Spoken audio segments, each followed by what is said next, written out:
I am Hilary. I am from Singapore. I got my bachelor's at SMU doing political science, and I am an MPhil student with a division of public policy.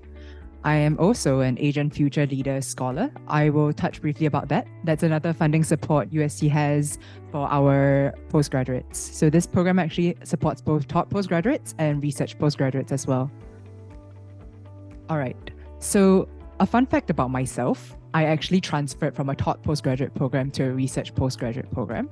So I will briefly share about some of the differences of these two programs and what can you expect from the research postgraduate program.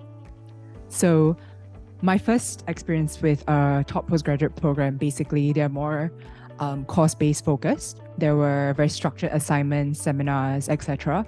And essentially it prepares you to deal with current affairs and problem solve. So when you graduate, you hit the ground running and you join the industry as a practitioner. For the research postgraduate coursework, essentially is a little bit different. You still do have to do coursework, but essentially it focuses more on developing your research skills and prepares you to write a thesis. So the bulk of your time as a research postgraduate, you will be actually preparing your thesis and your research topic, collecting data and conducting meaningful analysis on your findings essentially.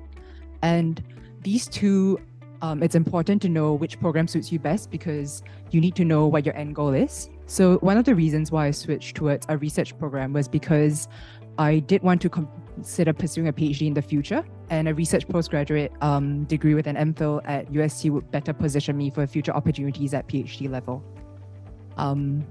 I recently started my RPG journey a few weeks ago, but these are some useful tips to help you as you sort of kickstart your research journey when you join the university. So basically staying proactive, independent, and curious. Ultimately, being a research student, you are responsible for your own research topic and your own research outputs. So it's very important to stay driven and disciplined throughout. Like for the MPhil, it's 2 years. I think for a PhD, it's 4 years. And some useful tips and advice I will give for prospective students is actually utilize your resources.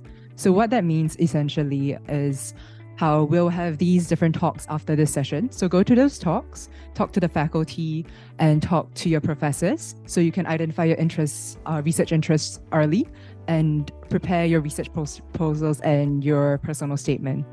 And also, it will actually give you a flavor about what research studies like is at USC and the faculty that you're applying for. So it's also very important to get that down straight at the start. And as good research students, always ask questions. Our friendly graduate school staff is always here to support you. And if you have any questions on the admission process or the financial support schemes the graduate school has, please feel free to reach out to them as well. I will be sharing a little bit about my Asian Future Leaders Scholarship Program experience and what you can sort of expect if you are selected as a scholar.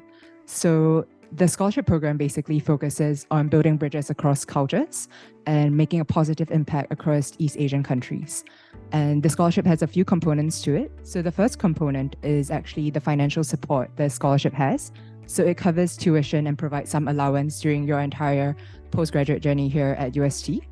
And this, I understand it's a bit slightly higher than the postgraduate studentship that they have currently for postgraduate students. And next, you'll also be entitled to exclusive enrichment activities. So what this is actually there's professional leadership development workshops. We recently had a color theory workshop on how you dress professionally. So you'll be able to attend these enrichment activities as a scholar.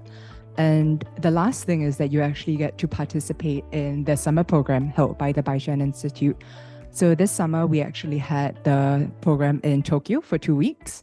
And there was cultural exchanges, fireside chats, and you had thought leaders coming to tell you about East Asia current issues and where the region stands in the future as well.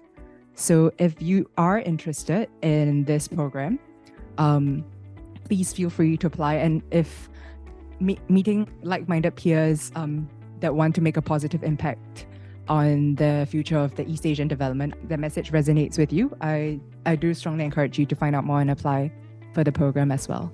So thank you.